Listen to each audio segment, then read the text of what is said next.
નમસ્કાર વિદ્યાર્થી મિત્રો, આપણે અર્થશાસ્ત્રનો પ્રથમ પાઠ ભણી રહ્યા છીએ.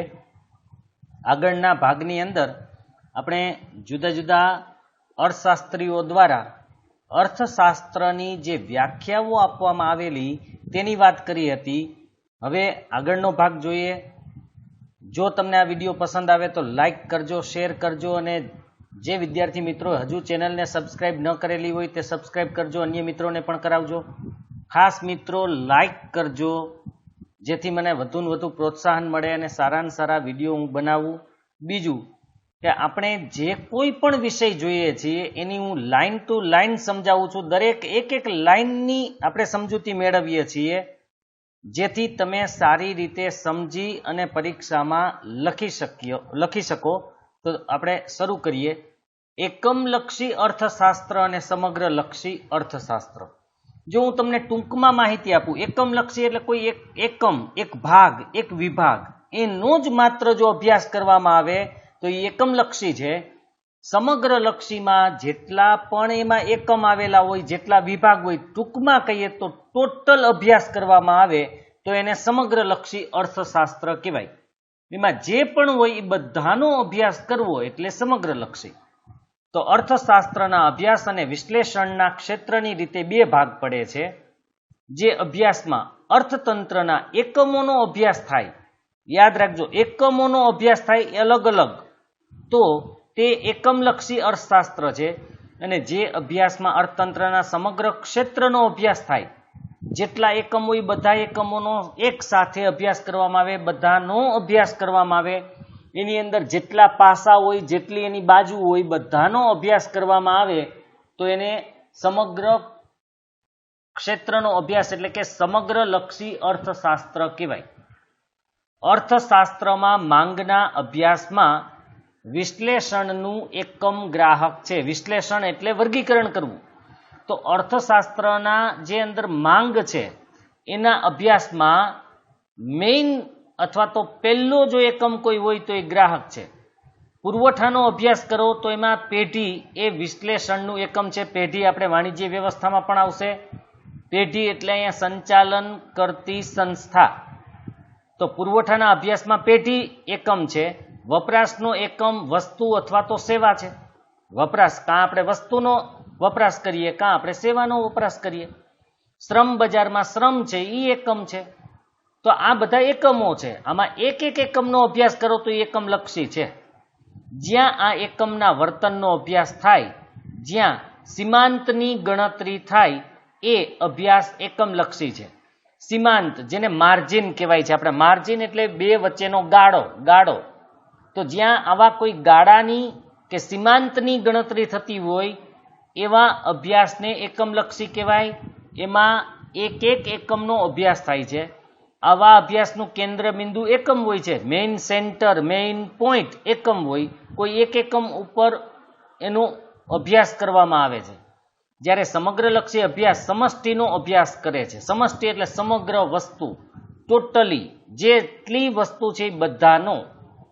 દાખલા તરીકે કુલ રોજગારી, જો ખાલી કોઈ એક ક્ષેત્રની રોજગારીની વાત નથી, જો તમે કોઈ એક ક્ષેત્રની રોજગારીની વાત કરો તો એ એકમ છે, એટલે કે એકમલક્ષી છે. પણ ટોટલી રોજગારીનો જો અભ્યાસ કરો તો એ સમગ્રલક્ષી છે. રાષ્ટ્રીય આવક, તમે કોઈ એક વિસ્તાર, એક પ્રદેશ, એક રાજ્યની આવકની વાત કરો તો એક એકમ છે. પણ આખા દેશની આવકનો અભ્યાસ કરીએ તો એ સમગ્રલક્ષી છે. એવી રીતે વસ્તી, આ બધા અર્થતંત્રના સમગ્રલક્ષી ખ્યાલો છે. વસ્તુની કિંમત અને તેના નિર્ધારણનો અભ્યાસ, કે વસ્તુની કિંમત કેટલી હોય, કેવી રીતે નિર્ધારણ કરવું એટલે નક્કી કરવું કિંમત. પેઢીની સમતુલાનો અભ્યાસ, પેઢી સમતોલ છે કે સમતુલા એની છે કે નહીં એનો અભ્યાસ. શ્રમિકની સીમાંત ઉત્પાદકતાના આધારે વેતન નિર્ધારણ. શ્રમિક કેટલું ઉત્પાદન કરે છે એના ઉપરથી એને કેટલું મૂલ્ય આપવું, કેટલું પગાર આપવો, કેટલું વેતન આપવું એ નક્કી કરવું. આ બધી બાબતો એકમલક્ષી અભ્યાસ દર્શાવે છે. કારણ કે એક વસ્તુની જ વાત કરેલી છે. જો અહીંયા માત્ર વસ્તુની, અહીંયા પેઢીની, અહીંયા શ્રમિકની, એક એકમની જ વાત કરેલી છે. જ્યારે અર્થતંત્રમાં સમગ્ર ભાવ સપાટીનું નિર્ધારણ, નાણાંના મૂલ્યનો અભ્યાસ, રાષ્ટ્રીય આવકની ગણતરી તેમજ બેકારી, ગરીબી, વસ્તી જેવી સમસ્યા, જે રાષ્ટ્રીય સમસ્યા છે, એનો અભ્યાસ સમગ્રલક્ષી અર્થતંત્રમાં થાય. કારણ કે અહીંયા આપણે કોઈ એકમોનો નહીં, ટોટલી જેટલા એકમો આવેલા હોય એ બધા એકમોનો એક સાથે અભ્યાસ કરીએ છીએ.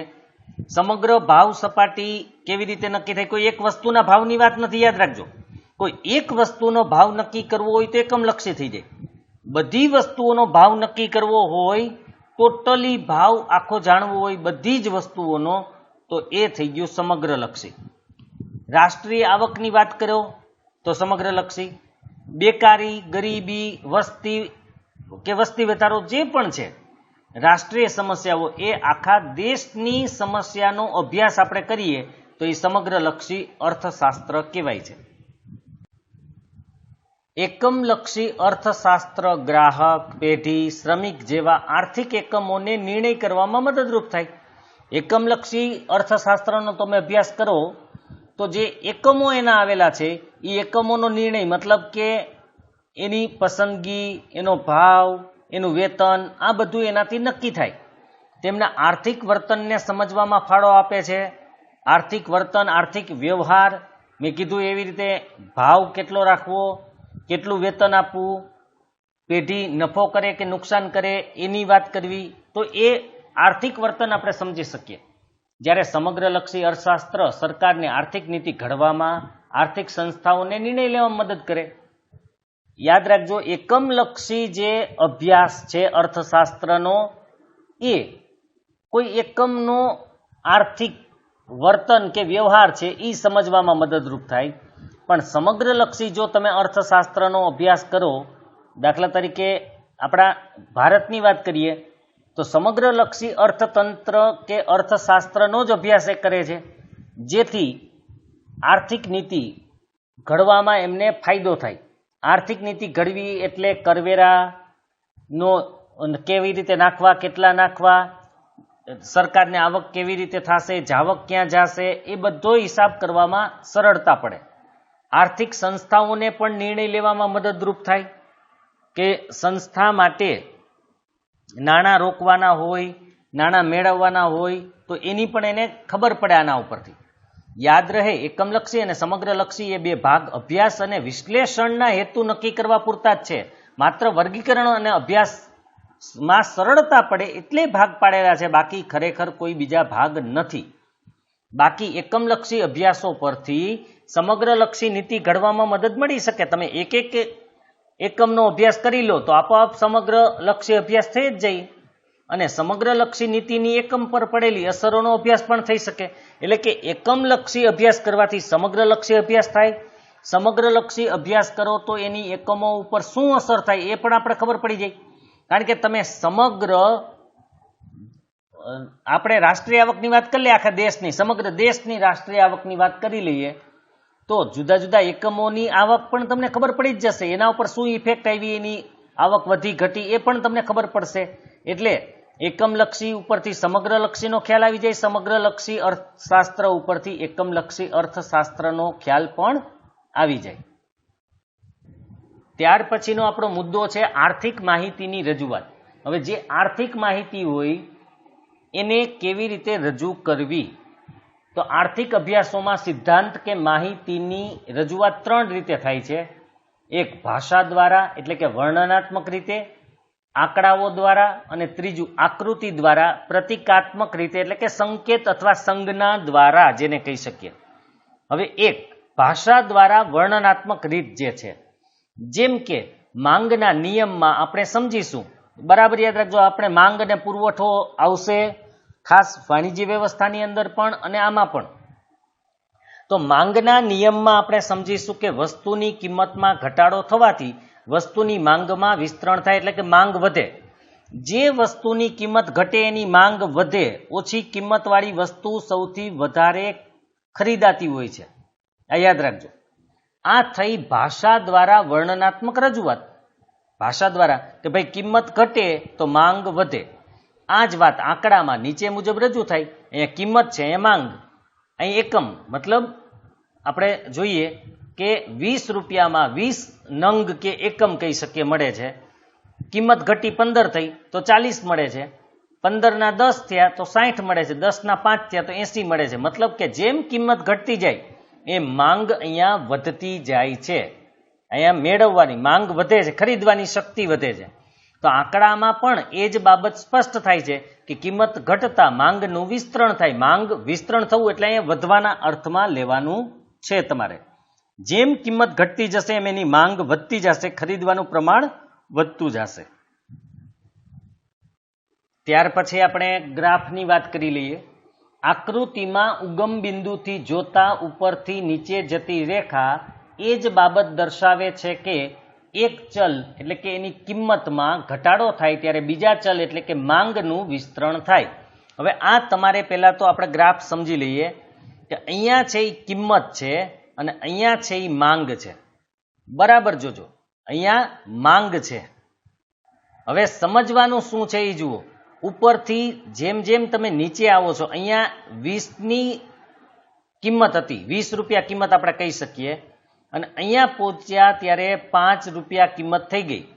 તો કિંમતમાં જેમ જેમ નીચે આવો એમ ઘટાડો થાય છે, પણ માંગ વધતી જાય છે. જુઓ તમે, માંગ વધતી જાય છે. અહીંયા 20ની માંગ હતી, અહીંયા 40ની હતી, અહીંયા 60ની ને અહીંયા 80. જેમ કિંમત ઘટી એક માંગ વધી. તો આ આપણે ગ્રાફની રીતે પણ દર્શાવી શકીએ. એ જ વસ્તુ વર્ણનાત્મક રીતે દર્શાવ્યું, કોષ્ટકની રીતે દર્શાવ્યું હતું, એ કોષ્ટકને આપણે ગ્રાફની રીતે દર્શાવી શકીએ. તો અહીંયા એક ચલ ઘટે છે, આ કિંમતનું ચલ છે એ ઘટે છે, તો માંગ છે એ વધે છે. યાદ રહે કે આકૃતિ બે ચલ વચ્ચેના કાર્યકારણના સંબંધને દર્શાવે છે.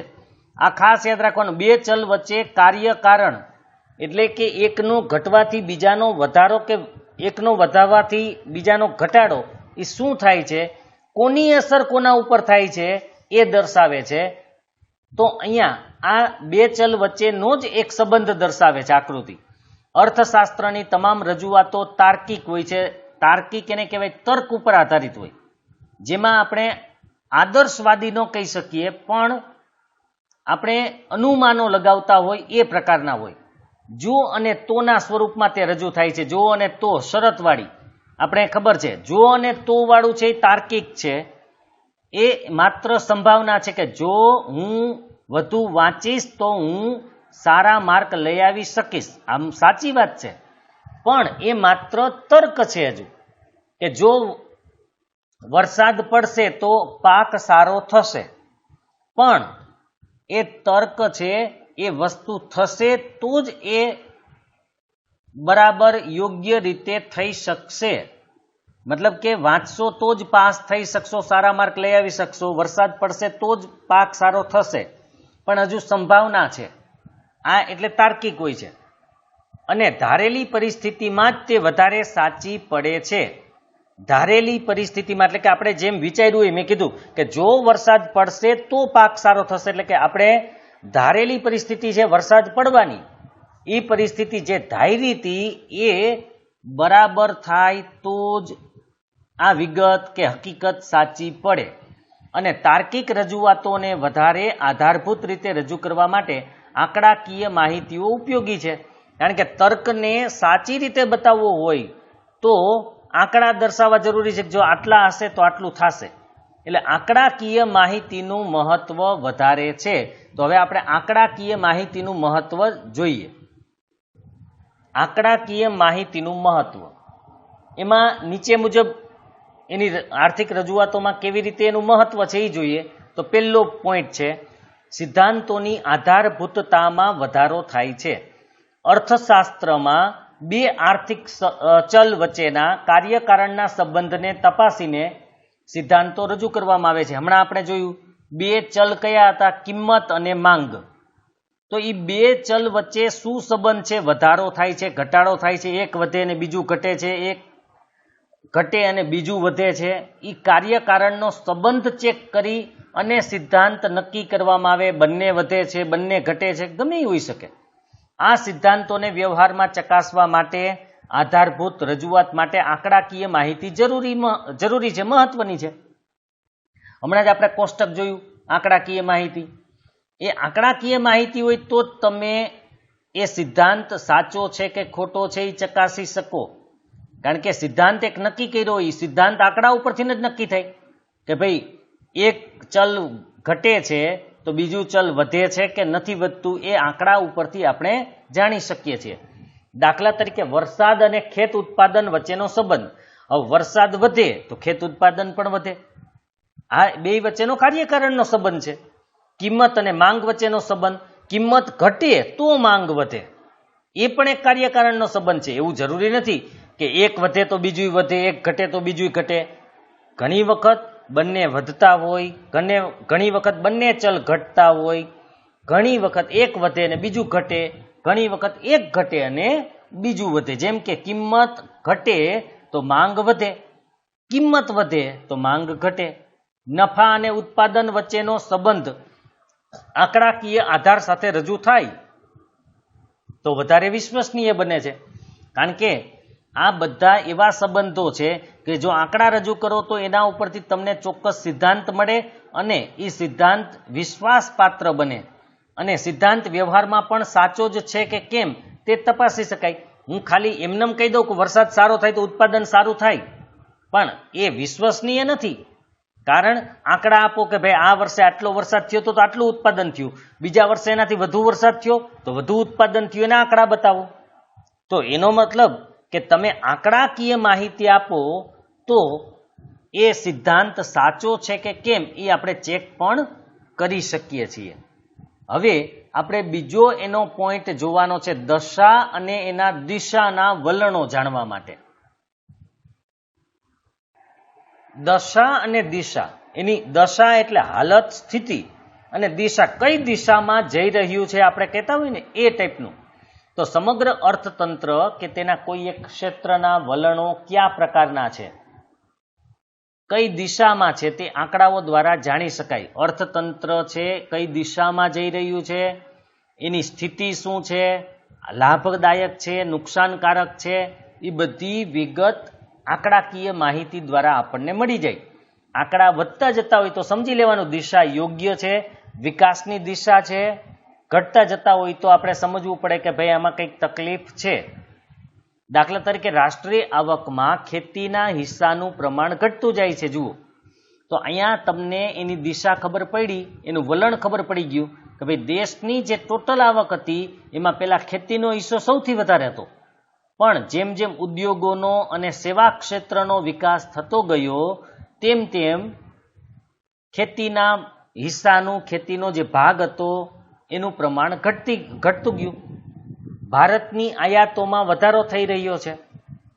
આપણે પહેલા કરતાં વધુ ને વધુ આયાતો કરીએ છીએ ઉદ્યોગોને કારણે. અર્થતંત્રમાં નાણાં પુરવઠો વધી રહ્યો છે. તો આ એના વલણો ખબર પડે, એના ઉપરથી દિશા ખબર પડે કે ભાઈ આપણી સ્થિતિ શું થશે. તે વલણો આંકડાઓ દ્વારા જ જાણી શકાય કે આયાત વધી છે તો કેવી રીતે વધી છે, કેટલી વધી છે વર્ષ અનુસાર. આંકડા દશા અને દિશા બંને દર્શાવે છે કે હવે હાલત શું થશે આના પછી. જેમ કે ખેતીનો હિસ્સો ઘટતો જાય છે તો શું થશે, તો ખેતીનો હિસ્સો એકદમ ઓછો થઈ જશે અને ખેતીનું પ્રમાણ છે એ રાષ્ટ્રીય આવક માટે એકદમ મિનિમમ ઓછામાં ઓછું થઈ જશે. અર્થતંત્ર કઈ દિશામાં જઈ રહ્યું છે એ પણ ખબર પડે. બીજું, કયા દેશ સાથે તેના આર્થિક વ્યવહારો વધી રહ્યા છે, કારણ કે આયાત નિકાસ ઉપરથી પણ એ ખબર પડશે કે આપણા કયા દેશો સાથે વધુ સંબંધ છે, કયા દેશો સાથે સંબંધો વધવા લાગ્યા છે, કયા ક્ષેત્રમાં ઉત્પાદન વધી રહ્યું છે, કયું ક્ષેત્ર રોજગારી આપી રહ્યું છે. કારણ કે આંકડાકીય માહિતી આવશે તો એ ખબર બધી પડી જશે કે કયું ક્ષેત્ર, ઔદ્યોગિક ક્ષેત્ર, સેવા ક્ષેત્ર કે કૃષિ ક્ષેત્ર કયું વધારે રોજગારી આપે છે, કેનું ઉત્પાદન વધુ થઈ રહ્યું છે. તો આ બધું જાણવા માટે આંકડાકીય માહિતી હોવી જરૂરી છે. ને આંકડાકીય માહિતી ઉપરથી આ બધી દિશાઓ આપણને ખબર પડી જાય. ત્યાર પછી તુલનાત્મક અભ્યાસ માટે આંકડાકીય માહિતીનો ઉપયોગ તુલનાત્મક અભ્યાસ માટે ખૂબ ઉપયોગી સાબિત થાય. તુલનાત્મક એટલે સમાનતા, કોઈ પણ બેની સમાનતા એટલે કે સરખામણી કરવી હોય તો આંકડા હોવા જરૂરી છે. તમે બે વિદ્યાર્થીઓના ધોરણ 10ના માનો કે રિઝલ્ટ તમારી પાસે છે તો તમે રિઝલ્ટના આંકડા ઉપરથી, ટકાવારી ઉપરથી, માર્ક ઉપરથી સરખામણી કરી શકશો, પણ તમારી પાસે રિઝલ્ટ નથી. એમને સરખાવો જ કોણ હોશિયાર છે કે કોણ વધારે સારું રિઝલ્ટ લઈ આવ્યું હશે. તો એમને કેમ ખબર પડે? તમે જ્યાં સુધી આંકડાકીય માહિતી ન હોય, તમારી સામે આંકડા ન હોય, ત્યાં સુધી તમે એની સરખામણી કરી શકો નહીં. તમે ક્રિકેટમાં જોયું હશે કે બે ટીમના જે ખેલાડીઓ હોય એના આંકડા બતાવતા હોય મેચ પહેલા, કે કોને કેટલા રન કરેલા છે, કઈ ટીમે વધુ રન કરેલા છે, કોની એવરેજ છે એ વધુ છે, એ બધી તો આંકડા છે એટલે સરખામણી થાય છે. આંકડા વગર કેમ સરખામણી કરવી? તો આ એક મહત્વનું છે. સ્થળ અને સમયની રીતે તુલના આંકડાઓ દ્વારા જ થાય છે. બરાબર યાદ રાખજો, કોઈ પણ સ્થળ અને સમય, મતલબ કે પહેલાના સમયની સરખામણી અત્યારે કરવી હોય તો આંકડા દ્વારા જ થઈ શકે. ભારતમાં જ 1951ની તુલનામાં 2015માં આપણે ત્યાં આર્થિક ક્ષેત્રે કેટલા પ્રમાણમાં ફેરફાર થયા એના માટે આંકડા જોઈ. 1951ના આંકડા જોઈ, 2015ના આંકડા જોઈ, સરખામણી કરી લ્યો એટલે ખબર પડી જાય. તથા દુનિયામાં અમેરિકા, ચીન, બ્રિટનની તુલનામાં આપણે ક્યાં છીએ એ જાણવા માટે પણ આંકડાકીય રજૂઆત છે એ અગત્યની છે. અમેરિકાના કે આપણા આંકડાની સરખામણી કરો, ચીન અને આપણા આંકડાની સરખામણી કરો તો ખબર પડે કે આપણે પ્રગતિ કરી છે કે આપણે અવનતિ, એટલે કે આપણે પાછા જતા જઈએ છીએ કે આગળ વધીએ છીએ, એના ઉપરથી ખબર પડે. ત્યાર પછીનો મુદ્દો છે સંક્ષિપ્તમાં રજૂઆત માટે. ટૂંકામાં ટૂંકી રજૂઆત કરવી હોય તો આંકડા જ અનુકૂળ આવે. આર્થિક અભ્યાસોમાં લાંબા વર્ણનો કરતા આર્થિક બાબતોની સંક્ષિપ્ત અને પ્રતિકાત્મક રજૂઆત માટે આંકડાકીય માહિતી અને આલેખો ખૂબ જ મહત્વના છે. કારણ કે એવું કહેવાય છે 100 શબ્દ કરતાં એક આકૃતિ વધારે સારી રીતે સમજાવી શકે. એમ લાંબા વર્ણનો વાંચવા કે લાંબા વર્ણનોનો અભ્યાસ કરવો એના કરતાં ટૂંકામાં ટૂંકી માહિતી અને પ્રતિકાત્મક, મતલબ કે એના પ્રતિક રૂપે, એટલે કે ગ્રાફ જેને કહી શકાય, આલેખ કહી શકાય, અથવા આંકડાકીય માહિતી ખૂબ જ મહત્વની છે. કોષ્ટક લખાણ વાંચવા કરતાં કોષ્ટક જોવું સહેલું પડે, કોષ્ટક કરતાં એનો આલેખ સૌથી વધારે સમજવો સહેલો પડે. સામાન્ય માણસ પણ સમજી શકે તે રીતે રજૂ થતી આંકડાકીય માહિતી તુલનાત્મક વલણો અને સિદ્ધાંતની સચોટ છતાં ટૂંકમાં રજૂઆત કરે છે અને આલેખો પ્રથમદર્શીય સમજૂતી આપે. હવે ખાસ યાદ રાખજો કે આંકડાકીય માહિતીથી તમે તુલનાત્મક, એટલે કે સરખામણીની રીતે હોય, એના વલણ ચેક કરી શકો કે આ વધે છે કે ઘટે છે. સિદ્ધાંત કયો છે એ પણ ખબર પડી જાય. આપણે સિદ્ધાંત વાત થઈ હતી, બે ચલ વચ્ચે કાર્યકારણનો જે સંબંધ હોય એ સિદ્ધાંત પણ આનાથી ખબર પડી જાય અને ઝડપથી પડે. ટૂંકમાં રજૂઆત કરે છે એટલે ઝડપથી આપણે સમજી શકીએ.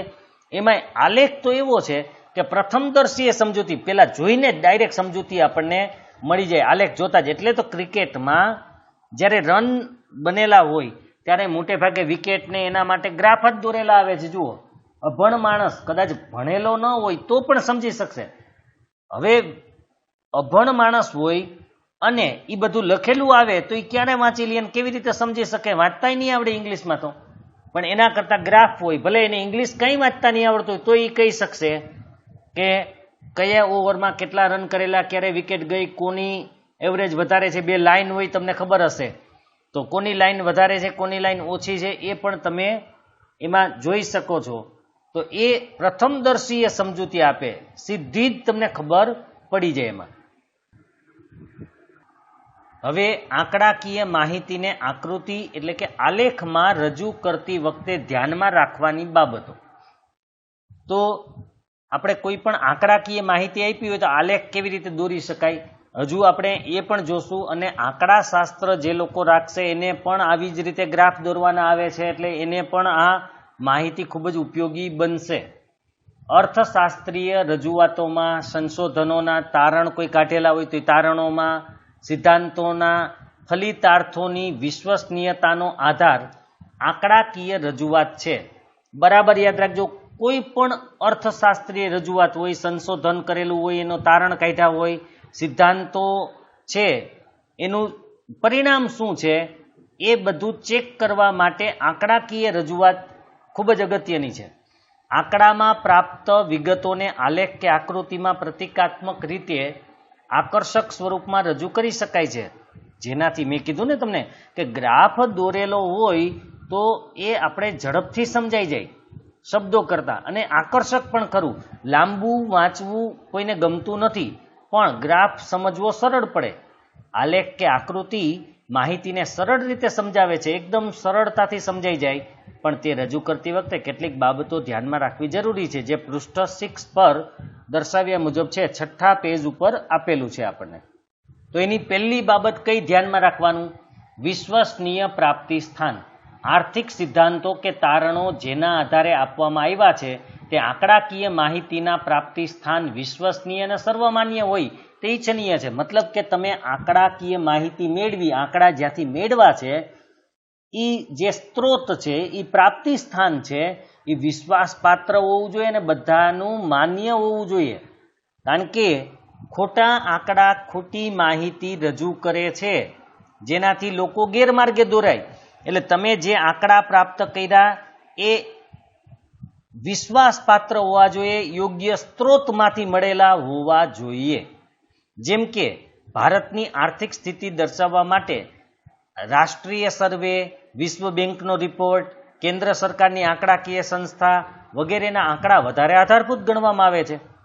હવે તમારે ભારતની આર્થિક સ્થિતિ દર્શાવવી હોય અને કોઈ એક વ્યક્તિએ આંકડા લખેલા હોય અને એનો ઉપયોગ તમે કરો તો એ વિશ્વાસપાત્ર ન ગણાય. તમને સાચા આંકડા ક્યાંથી મળશે? વિશ્વ બેંકના રિપોર્ટમાંથી મળે, રાષ્ટ્રીય સર્વે કોઈ સંસ્થાએ કરેલો હોય, અથવા કેન્દ્ર સરકારનું જે આંકડાકીય માહિતી ધરાવતું ખાતું હોય એના પાસેથી તમે આંકડા મેળવો તો એ 100% વિશ્વાસપાત્ર છે અને સર્વમાન્ય પણ ગણાય. એટલે એક તો આંકડા જે મેળવો એ વિશ્વસનીય પ્રાપ્તિ સ્થાનમાંથી મેળવેલા હોવા જોઈએ. બીજું, સ્વતંત્ર અને પરતંત્ર ચલ. 2 કે તેથી વધુ ચલો વચ્ચેનો સંબંધ આલેખ કે આકૃતિમાં રજૂ થાય ત્યારે યાદ રાખવું જોઈએ કે સ્વતંત્ર ચલોને આડી ધરી પર અને આધારિત ચલ એટલે કે પરતંત્ર ચલને ઊભી ધરી ઉપર માપવામાં આવે છે. તમને ખબર જ છે, તમે જ્યારે ગ્રાફ દોરતા ત્યારે આ જ વસ્તુ કરેલી છે. હું તમને ફરીથી એકવાર સમજાવી દઉં કે ગ્રાફની અંદર આ જે છે એ આડી ધરી છે, અહીંયા હંમેશા સ્વતંત્ર ચલ આવે અને આ ઊભી ધરી છે, આમાં હંમેશા પરતંત્ર ચલ આવે. પરતંત્ર એટલે એવો ચલ કે જેને બીજા ચલ ઉપર આધાર રાખવો પડે. માંગ ઉપર અહીંયા કિંમતને આધાર રાખવો પડે છે. તો જે ચલને કોઈના ઉપર આધાર રાખવો પડતો હોય તો એને પરતંત્ર ચલ કહેવાય, અને જે ચલને કોઈના ઉપર આધાર રાખવાની જરૂર જ નથી એ સ્વતંત્ર ચલ છે. સ્વતંત્ર ચલ હંમેશા આડી ધરી એટલે કે એક્સ અક્ષ ઉપર દર્શાવાય, પરતંત્ર ચલ હંમેશા ઊભી ધરી એટલે કે વાય અક્ષ ઉપર દર્શાવાય. દાખલા તરીકે દેશ, કોઈ પણ દેશ હોય તો એ સ્વતંત્ર ચલ છે. વર્ષ સ્વતંત્ર છે, કારણ કે વર્ષને કોઈના ઉપર આધાર નથી, વર્ષ તો ફિક્સ જ છે. વરસાદ આ સ્વતંત્ર ચલ છે. જ્યારે વસ્તી, દેશ તો દેશની વસ્તી, વસ્તી છે એ પરતંત્ર છે, કારણ કે દેશ અનુસાર પ્રદેશ અનુસાર છે. આવક, ઉત્પાદન વર્ષ ઉપર વરસાદ ઉપર એ પરતંત્ર ચલ છે. તો સ્વતંત્ર ચલ એક્સ ઉપર, પરતંત્ર ચલ વાય ઉપર મોટે ભાગે દર્શાવવામાં આવે છે. 2 ચલ વચ્ચેના કાર્યકારણના સંબંધમાં એક ચલ કારણરૂપ હોય છે, કારણ કે એકના કારણે બીજો ચલ થતો હોય, એકને પરિણામે બીજા ચલની પ્રાપ્તિ થતી હોય, એટલે કાર્યકારણના સંબંધમાં એક ચલ કારણરૂપ હોય છે. દાખલા તરીકે વર્ષ સ્વતંત્ર ચલ છે, જે OX ધરી ઉપર દર્શાવાય છે, OX. હવે તમને એક વસ્તુ અહીંયા ખબર છે કે આપણો જે ગ્રાફ હોય એ ગ્રાફની અંદર ખરેખર 9મા ધોરણમાં તમે શીખાતા કે આપણા 4 ચરણ હોય છે, પણ આપણે જે ગ્રાફ હવે ભણશું એ પ્રથમ ચરણ જ હોય, એમાં માઇનસ વાળું નથી હોતું. તો આ જે છે ઉદ્ભવ બિંદુ O, તો આ OX છે. OX એટલે એક્સ અક્ષનો ધન ભાગ, જેને આપણે સ્વતંત્ર ચલ રાશિ માટે વાપરીએ છીએ. અને OY છે એ વાય અક્ષનો ધન ભાગ છે અને જેને આપણે પરતંત્ર રાશિ માટે વાપરીએ છીએ. આ ખાસ યાદ રાખજો. તો પરતંત્ર જે રાશિ હોય, દાખલા તરીકે ઉત્પાદન, એ પરતંત્ર ચલ છે જે OY ધરી ઉપર દર્શાવાય છે. જો કે અર્થશાસ્ત્રમાં માંગના નિયમની રજૂઆતમાં કારણરૂપ પરિબળ કિંમત ઊભી ધરી ઉપર અને આધારિત પરિબળ માંગ આડી ધરી ઉપર દર્શાવવાની હવે પરંપરા થઈ ગઈ છે. ખરેખર કિંમત ઉપરથી માંગ નક્કી થાય છે, માંગ ઉપરથી કિંમત નથી થતી. છતાં ઉલટી રીત પણ હવે એમાં આવી ગઈ છે, એટલે કે સ્વતંત્ર રાશિ જે કિંમત છે એ ઊભી ધરી ઉપર દર્શાવીએ છીએ, ખરેખર આડી ધરી ઉપર આવવી જોઈએ, અને માંગ જે છે એ ઊભી ધરી ઉપર આવવી જોઈએ, એની જગ્યાએ આડી ધરી ઉપર પણ હવે દર્શાવવામાં આવે છે. આ નવી પરંપરા શરૂ થઈ છે. ત્યાર પછીનો મુદ્દો છે સ્કેલ માપની પસંદગી. સ્કેલ માપની પસંદગી કરવી, આ મહત્વનો મુદ્દો છે. આંકડાઓને આકૃતિમાં યોગ્ય રૂપમાં ગોઠવવા માટે યોગ્ય સ્કેલ માપ મેળવવા પડે છે. દાખલા તરીકે સમયને લગતી બાબત હોય તો 10 વર્ષ માટે એક સ્કેલ નક્કી કરીને તેની રજૂઆત થઈ. હવે એક સ્કેલ એટલે 1 સેન્ટીમીટર બરાબર 10 વર્ષ. એ હમણાં હું તમને ગ્રાફમાં સમજાવું. એકવાર જે સ્કેલ માપ નક્કી કરો એ આપણે રજૂઆતમાં જાળવવું પડે. દાખલા તરીકે 1 ઇંચ બરાબર 5 વર્ષ નક્કી કર્યું હોય તો પછી દરેક 5 વર્ષનો વધારો બતાવવા માટે 1 ઇંચ પ્રમાણે આગળ વધવું પડે. કેવી રીતે એ પણ હું સમજાવી દઉં. મોટી આંકડાકીય માહિતીને આકૃતિમાં ટૂંકમાં રજૂ કરતી વખતે જે તે ધરી ઉપર બરાબર SS એટલે કે જેને આપણે કિંક કહેતા એવી નિશાની કરવાની હોય, એ પણ આપણે જોઈ લઈએ. તો સૌથી પહેલા સ્કેલ માપ, જેને પ્રમાણ માપ કહેવાય છે, અહીંયા આપણે લખવાનું કે x અક્ષ અને y અક્ષ. અહીંયા એને લખ્યું છે 2 સેમી બરાબર 20 એકમ, અથવા તમે એમ લખી શકો 1 સેમી બરાબર 10 એકમ, કારણ કે અહીંયા 2 સેમી, આ 2 સેમી બરાબર 20 એકમ લીધું છે. તો જો અહીંયા 20 નો ગાળો લીધો તો પછી 20 જ લેવાના. કહેવાનો મતલબ એનો એ હતો કે તમે જે સ્કેલ માપ લીધો હોય એટલા સ્કેલ માપથી જ આગળ વધવાનું છે. 20 નો વધારો કરતા જાઓ. y અક્ષ ઉપર 1 સેમી બરાબર 5 રૂપિયા લીધા છે, તો 1 સેમી 5, પાછા 5 વધારો, પછી પાછા 5 વધારો. જો કે તમને ગ્રાફ દોરતા આવડે જ છે, એટલે પણ આ સ્કેલ માપ કહેવાય છે.